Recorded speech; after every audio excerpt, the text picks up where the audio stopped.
Yeah. Most of the Western baking videos are like, hi, my name's whatever, and the way you've been doing bread is wrong, and I'm going to teach you my way. Whereas the Japanese ones are not like that at all. There's just the sound of the spoon in the bowl. It's a bit weird if you've never seen them before. It's like a suspense thriller or something. But when you do the things wrong, they...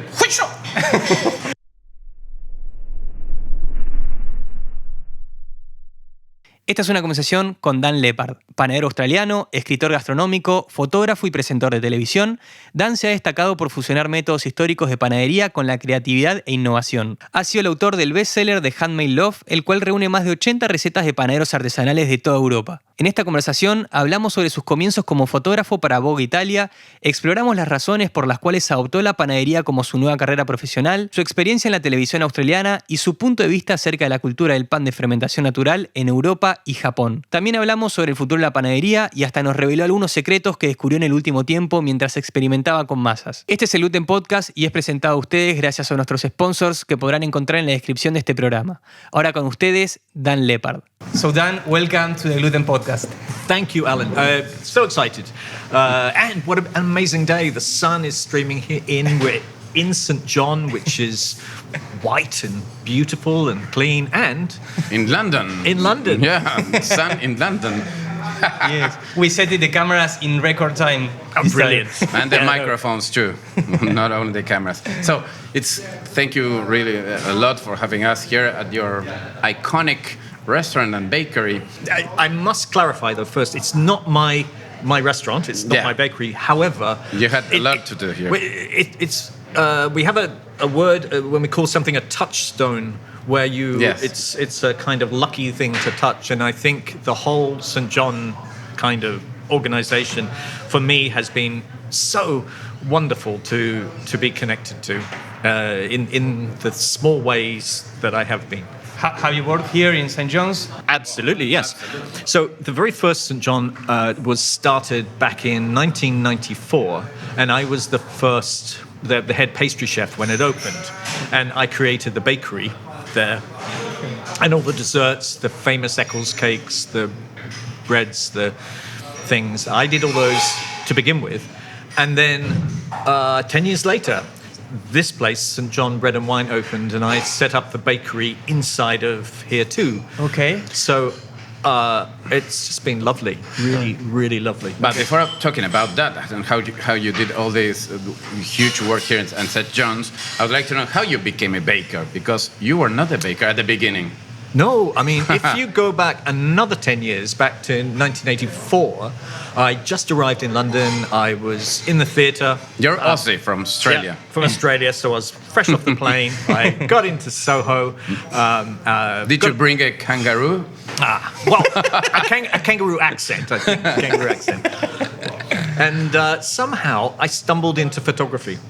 And by blagging my way, I was able to work at British Vogue, for Vanity Fair, for Interview, for all the top magazines, and Italian Vogue. And, with all the models and everything. All the models and all the craziness too, which I don't think is allowed anymore. But anyway, yeah. Which is the most crazy memory that you have from that time? Oh, Italian Vogue was pretty crazy. Yeah. And I didn't have much money, so I was kind of homeless when I was working for them. So that was, a very special memory. Contrast. Yeah. I don't know, but just so many sweet memories too. And through the magic of Instagram and everything, I'm still in contact with the editors and people from that time. So that's just marvelous. Which celebrity did you work with? They're all old now. I don't know who they're. But Boy George, I shot his album covers. I photographed 3 or 4 album covers for him. Great. Elton John. Elton John, no. We came in contact when I was baking. So for Elton John's 50th birthday, I created these huge grissini stirato breads. Grissinis? Yeah. They were about 2 meters long. I think in Italy they call them stirato. Pane stirato. So they're effectively a grissini. It's like a bar. Yes, but bigger. It was sort of about about 4 or 5. So they stood really tall, and it was partly that he was dressed up he had these amazing wigs on. Whoa. So it just seemed very theatrical. Oh, really interesting. So then, in a moment, what happened? What made you change to become a baker? Well, I guess I was a bread lover. I ate a lot of bread. But I used to live in Dean Street, and around the corner from me was this restaurant that I used to eat at called Alistair Little. And I would sit at the bar and drink, and Alistair always had great cookbooks downstairs. And I would sit there and get drunk and read cookbooks. And one day I was talking about wanting to change. So this is about 1991. And he said, why don't you come and cook here and start on the pastry section? And that's pretty much where I've stayed for, I don't know, whatever, 30 years or so. Okay. So I never particularly felt the drift towards cooking a steak. I was always interested in breads and ice creams and things. But you learn by yourself? You're self-taught? Well, back then it had to kind of be self-taught. I mean, I couldn't see any bakers that I wanted to work with. So I thought, I'm going to be the baker that I want to work with. And that's absolutely what I thought. Yeah. And probably still do today. You know, my ego is quite big. So I think I wanted to be the baker that I wanted to work with. So that was always driving it. You come from inside. Absolutely. So when was your turning point as a baker? Maybe when you published the first book? No, before then. I went off to America. I cooked for David Hockney for a year as his personal chef in California. And then after that, I went to New York. I went back into kitchen chefing. And at that time, so this is sort of 1993, a little bit into 94, American chefs were getting excited about bread. And that wasn't something that was happening in London at that time, particularly. So when I came back, I arrived back in the summer of 94, I think, spring, summer.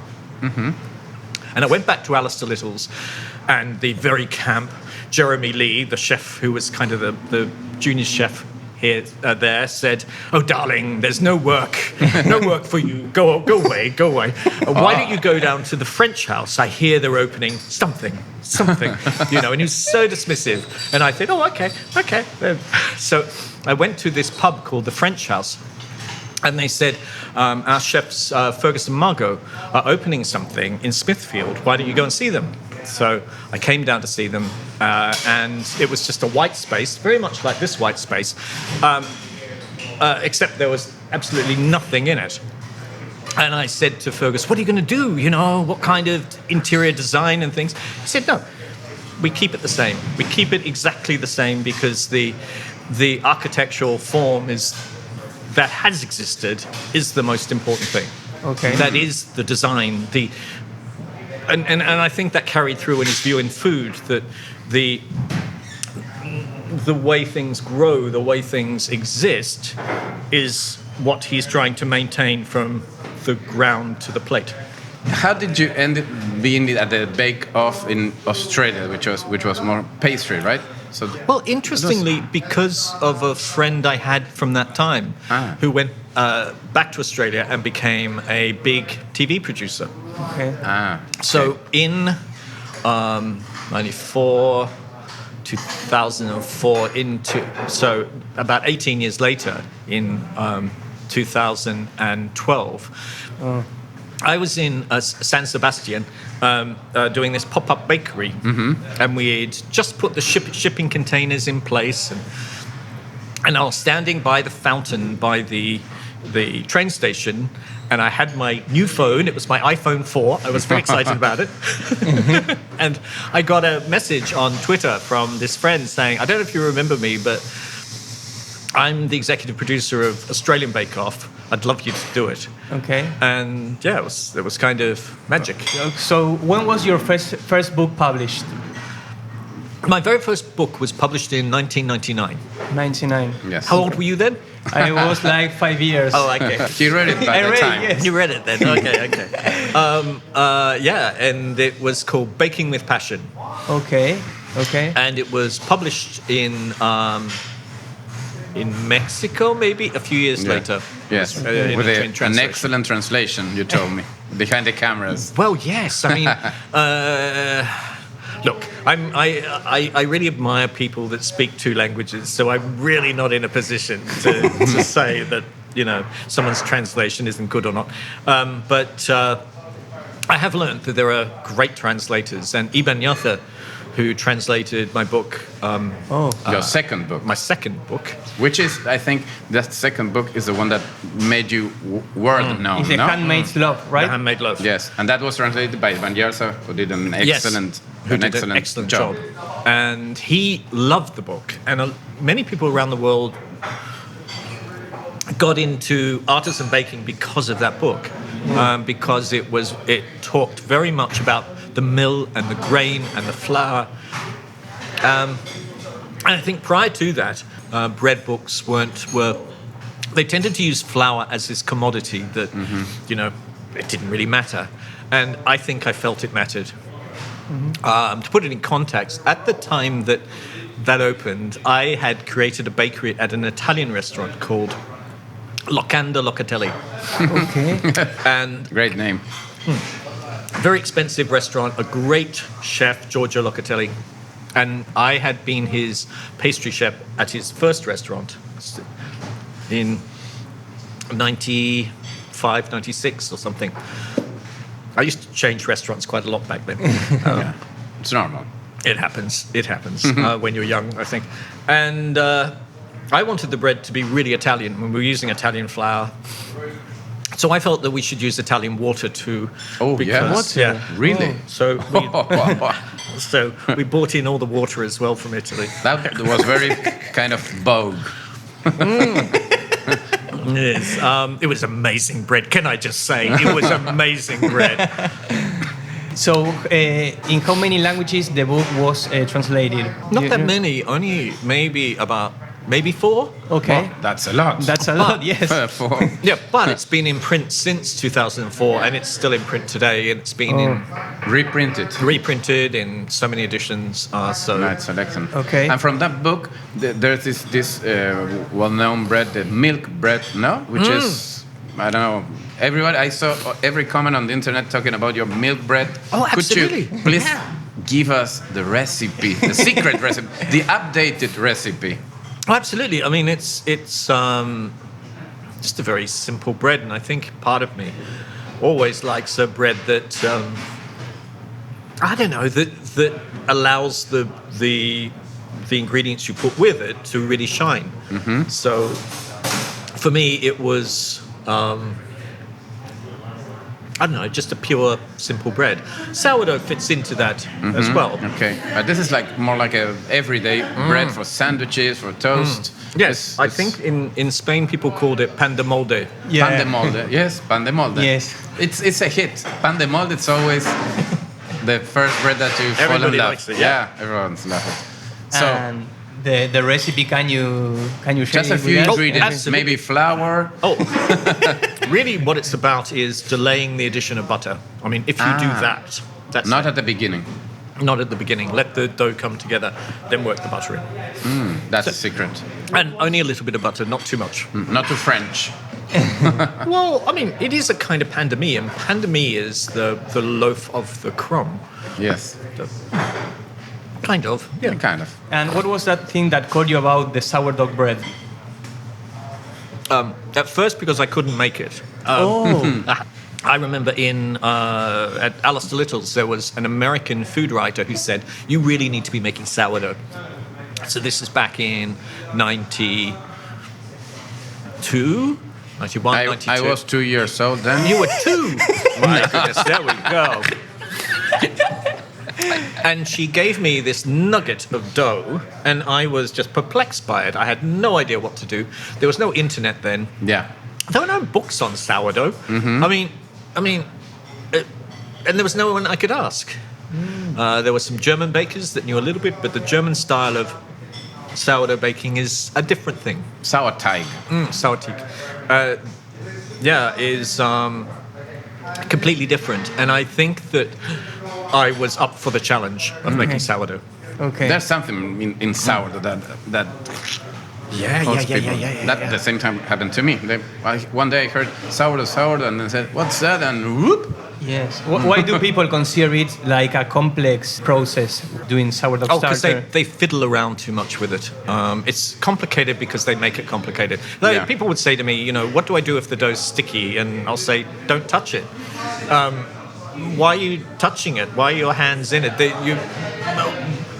Don't fiddle with the dough. Just let the fermentation take place. Yes. And that's what you want, really. Yeah. You should only be getting your hands in to mix it at first, and then to shape it. Maybe do a stretch and fold. Maybe to shape it, but don't go sticking your hands in it and sort of leave it alone. Just leave it. Yeah. Yeah.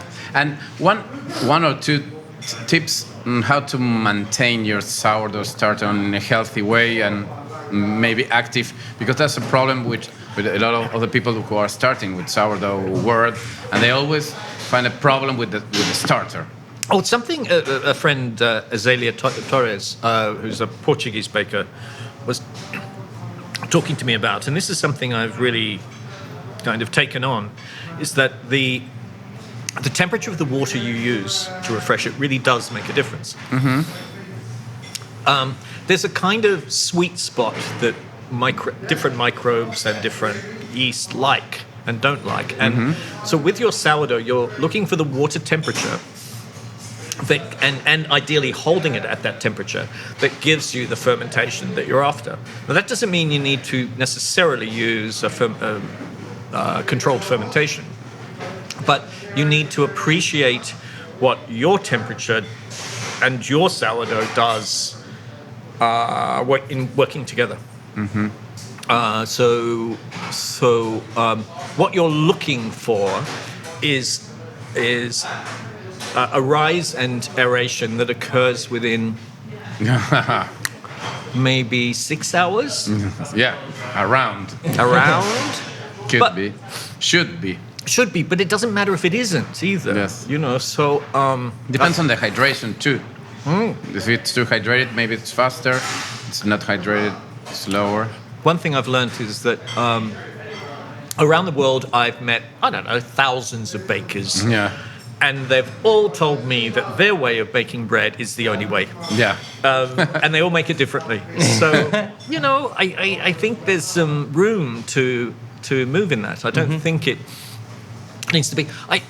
Lately, especially with this fuel crisis that we have going on in Europe, that has become a trigger for me to think about what added temperatures I need in order to get the fermentation that I want. And maybe I don't need them as much as I thought I did. Okay. Maybe you need just more time. More time. That's the fourth ingredient. And sometimes, too, lowering the hydration slightly gives you a better rise, I found. So. You told me behind the cameras an interesting recipe about what you did in San Sebastian, which making the dough not too hydrated, 55, you told me, which is almost like a biga. Could be like a biga and turn out being a bread the next day. It's an interesting question, Ramon, because I'm also very keen about the labor that's involved in baking and making sure that you have a process that allows people to have a home life, not go crazy. I always say that the bakers that want to work overnight are the bakers you don't want to employ because they're crazy people. And you want the bakers that care about their home life and things. That's good. They're not crazy people. What I wanted was the dough to be mixed. I had this theory in my head, this plan. I wanted the dough mixed at about 4 p.m. And then I wanted it shaped about 7 a.m. and baked about 9 a.m. So that was the scheme. The challenge. That was the challenge. That was the challenge. You may call it the Lepard challenge. The Lepard. Absolutely. The Lepard challenge. And I then needed to write the recipe to fit with that time. So I mixed the dough at home using 20% sourdough, about 70% water, to the 100% flour, and the flour was a mix of kind of 70% white, 20% wholemeal, and 10% rye. So it was That's a classic pan de pan, Maslin kind of dough. I left it at room temperature, and at that time, this was just before a couple of months before we opened the pop-up bakery. I left it, and I knew that I didn't want. It was also Iban too, and myself. We didn't want to use any refrigeration. We felt that was kind of anti-environmental, and we just wanted it to be everything at room temperature. So I put the dough in a bowl. Then the following morning at 7 a.m. came and looked, and it was soup. It was just liquid all the way through. So I thought, okay, then it's going to need less water. So I dropped the water down to about 60%, and I dropped the sourdough, because it had over-fermented, down to 10%. 10%. Came in the next day, it was still soup. But a thicker soup, but not as runny a soup. So I thought, well, it's going to take drastic measures. So what I did was try something really drastic. I took the amount of sourdough down to 2%. Which is almost nothing. Almost nothing. Dissolve that in about 55% water, so 550 grams of water for every kilo of flour. That's what I was talking about. It's almost like a biga. Yeah, it's this really dry mix.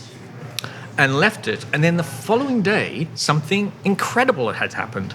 It had just risen. It had risen about 50%, 60% in the bowl, and it had really good aeration through it. But it had very slightly liquefied. So it felt like the dough was 75% hydration. Yeah. Because of the bacteria had decomposed so much of it. Okay. It had liquefied, but it liquefied enough. In a good way. In a good way. So that's what we did. And it was just amazing. And this became Pan de Dan, or Pan Extreme. And in Ibanez's books, he has that in Spanish, I think. Okay. And with that dough, you made like chapatas or something like that? No, these were. I'll show you the pictures. We're seeing the pictures here. We can put the picture, yes. Yeah, I'll send you the pictures so you can see them. So you can see in the pictures here that the bread has this open texture. The cuts have opened, and it was just magical. You just let it flow. Yeah, it was meant to be. And if I am a person without bakery knowledge, bread knowledge, how do I recognize good quality bread? Oh, I mean, well, it depends. Often depends on upbringing too. That today a focaccia is, we think of it in a way. It's bakers like myself have ruined the idea of what a focaccia is, because I think of it, and many people do, as having lots of holes inside and really bubbly, a very wet dough. But historically, in Italy, it just wasn't like that at all. Yeah. It was much firmer, and in some families they would use milk and butter and things, and put little cherry tomatoes, make it in a round, and it was quite a dense dough. And back in maybe about 4 years ago, I was doing some training with some Italian bakers out in Phuket in Thailand, and as I was explaining how to make my focaccia, I could see one of the bakers getting more and more upset. More and more upset. He said, but this isn't the way that my mother makes it. Yeah. And I said, well, yes, but this is an expensive restaurant, and American customers, when they come in and they want to see a focaccia, mine is the one that many people will want to see, because the idea is that focaccia has all these holes. Yes. But I do appreciate that historically focaccia doesn't. And so he made his mother's focaccia, and it's interesting. It's quite a different, just quite a different dough. Much more tender. Uses a mixture of milk and water and butter, and salt. Quite a firm dough that's let to rise and collapse, so it has its very even crumb. And what is more important for you in a bread? The texture, the taste, the smell, the look. The price. The price. I'm terrible. I don't think about the price sometimes. I mean, to be honest, what appeals to me is what appeals to me. So I'm looking for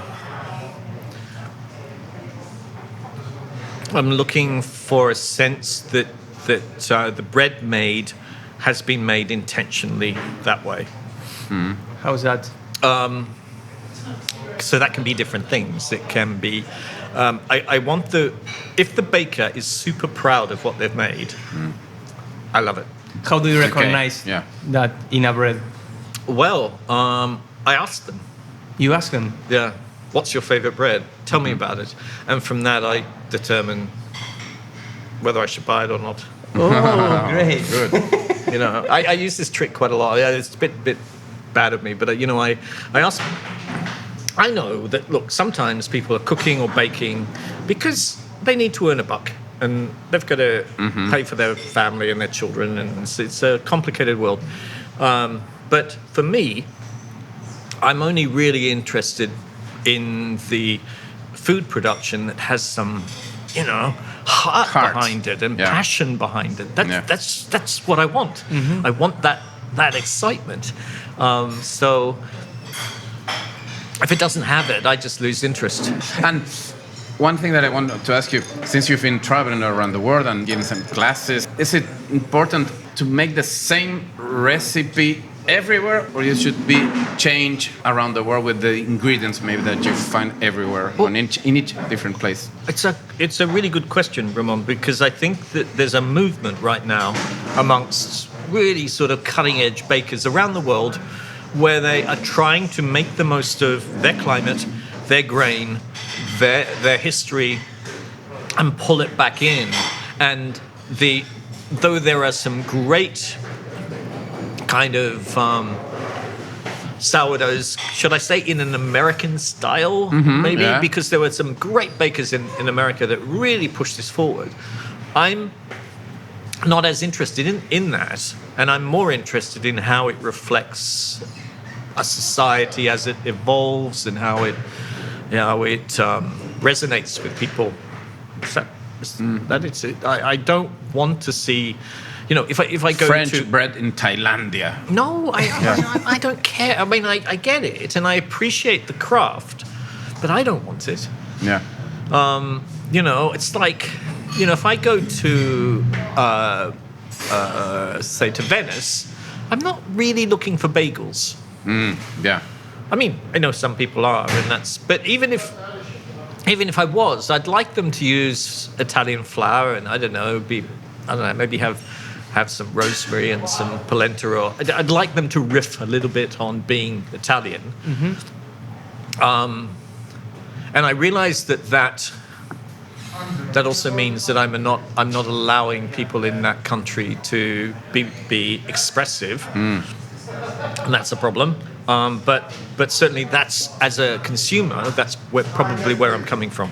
Okay. Always. And that's a hard one. I was doing a podcast, kind of Instagram chat with a baker in Mumbai, and he was saying, but what if I wanted to teach you what I know about pasta making?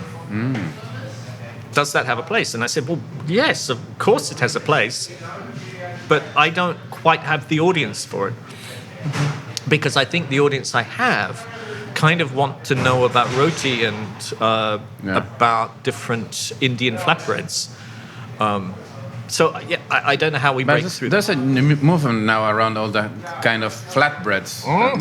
There's a huge movement. Also the steam buns, also from China, Japan. Amazing. I think there's a new wave coming back. Yeah. With all those kind of bread, and I find it really interesting. Yeah, and there are new books coming out about East Asian baking, talking about baking from Taiwan. That sounds amazing. Este programa está presentado por Gluten TV, la plataforma de cursos on demand donde aprenderás a hacer panes y pizzas de masa madre, conservas, hamburguesas, panetone, pastas italianas y mucho más. Con un método de enseñanza muy fácil, aprenderás a hacer las recetas que siempre quisiste desde la comodidad de tu hogar y con los mejores chefs. Accede hoy mismo a glutenmorgentv.com y descubre todos los cursos que tenemos para vos. Do you watch many videos on YouTube now, Instagram, all that, and using to learn all the time? Or you're maybe more a book fan? He watched a lot of Gluten TV. Gluten He told me. I do. I mean, what am I watching on YouTube? A lot of Japanese videos. Talking about bread, okay? Yeah. I'm talking about bread. Yeah. So, a lot of Japanese videos because You're learning Japanese. I'm learning Japanese, and there's these people on Reddit that believe that the best way to learn another language is to immerse yourself in the language. Yes. So what you do is create a YouTube account that is only in that language. Oh, and the algorithm gives you the videos in that language. Yeah, so you say this is so I've set it up so it says my language is Japanese. How is that channel called yours in Japanese? Dan-san. Dan-san? Dan-san. Beautiful. Dan-san. And so it shows me people baking in Japanese. What's different with the Japanese videos too is that they use a lot of, is it AMSR, where there's no speaking. No music. No music, just the sound of the ASMR. Yes. ASMR. Right. Great. It's very strange. Yes. Yeah, and you've seen all the plays that it had, 10 million reproductions, 18 million. It's huge. Yeah. Well, I love it too because it's without ego. So most of the Western baking videos are like, "Hi, my name's whatever, and the way you've been doing bread is wrong, and I'm going to teach you my way." Whereas the Japanese ones are not like that at all. There's just the sound of the spoon in the bowl. It's a bit weird if you've never seen them before. It's like a suspense thriller or something. But when you do the things wrong, they. I would love to watch some Dan-san videos in ASMR. And you dress like a Japanese baker. No, I haven't made. I haven't made the videos, but I will. Here is the description, the link of the channel. to the Dan-san channel. Absolutely. And what I'll probably do, I don't know. I can see with this Japanese thing. I'll send you some pictures of me dressed like that. Yeah. And then, what is the tip that you discovered in this last time bread making? I love.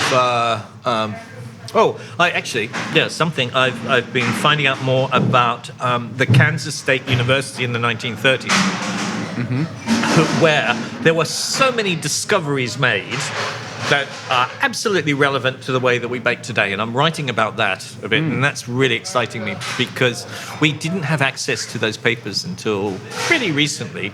And when I'm looking at them, I'm thinking, my goodness, they were doing it then. And as is the case, there were women who were women scientists at the Kansas State University that were discovering things, and their names have sort of got lost from it. So yeah, very exciting about where Ortolise comes from. Maybe not quite as French as we're led to believe. So a question to finish because we're running out of time. How do you see the future of baking? I think I see the future of baking a little bit more like I see it in Southeast Asia, where people use smaller ovens, where less fuel. So for home baking, I think some of those really dark loaves might be a kind of luxury that we can't afford anymore because they take a lot of energy to produce them. I think that we'll see less imported flour, and we will be forced to rely on what comes locally. Which is good. Which is good. Yeah, absolutely. These things all have some good things parts to them. And where do people can find you? Are you still writing articles like in the garden, like you did? I think so. I work with this company called Bakery Bits, which is a big kind of global baking supplier, and I just love them. They're really good, and they're really looking to find the geeky things that people around the world struggle to get. So you can often find me there, but always on Twitter, always on Instagram too. Or my website, which is getting a redo at the moment, danlepard.com. Well, here you find all the links. And then, which is the TV show that you would like to do, like a reality in case we would like to pitch, for example, to Netflix or some platform? Oh, I'd absolutely like to see the bread in the community brought together. I would love to look at how bread and bakers and local people interact. Okay. You know, so it's about bread on the table, really. I think it's about. That's the name? Yeah, maybe. Bread on the table. Oh, Okay. Bread on the table. Register it. That's what I'd like to see. No, well, I think that there is an audience for that, you know, worldwide. And we should Yes. start that in Australia. Yeah. I mean, Netflix has. I've seen some great Korean food programs on Netflix and great. Possibly more Korean, a little bit Japanese too, but where they are showing how food fits in, how a particular dish fits into the community. And I thought, really, I'd love to see bread done in that way. Great. You know, how do people really eat it? Where does it come from? This Indian food writer was telling me that when we think about naan bread, she said, what you don't realize about a naan bread is that naan bread are made by men in shops and in restaurants, whereas roti are made at home by women in families. And that just blew my mind because I hadn't actually thought about it. So, yeah, anyway. Excellent.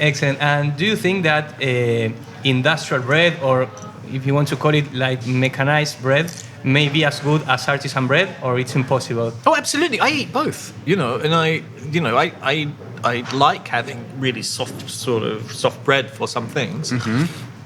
And other times I want a sourdough with a really thick crust. I want both those things, and I think that both can exist in the world that I have in mind. Well, I think we ran out of time. Yes. Okay. Thank you, Ramon. Well, thank you for having us. Alan. Thank you very for much. giving your time. We know you're always traveling around the world. And thank you. Thank you. We are waiting for you in Argentina next time. Oh, yeah, I'd love to come. Yes, Argentina, my goodness. How amazing. Thank you. Thank you.